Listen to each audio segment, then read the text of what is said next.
আজকে বানিয়ে নিয়েছিলাম বাটারস্কচ ফ্লেভারের আইসক্রিম। তার জন্য আমি 1 লিটার দুধ নিয়ে নিয়েছি, আর এদিকে একটা কাস্টার্ড পাউডার, আমুলিয়া আর ফ্রেশ ক্রিম নিয়ে নিয়েছি। ফ্রেশ ক্রিম 1 কাপ নিয়ে ওটাকে আমি ফাটিয়ে নিয়েছি।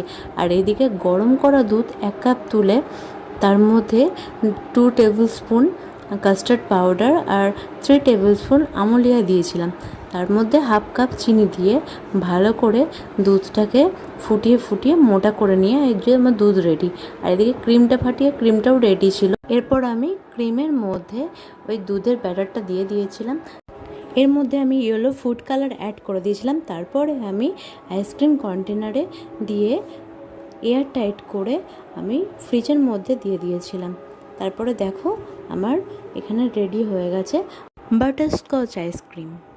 আমি ড্রাই ফ্রুটস না দিয়ে চকলেট সিরাপ দিয়ে আইসক্রিমটা সার্ভ করেছিলাম। Bye bye.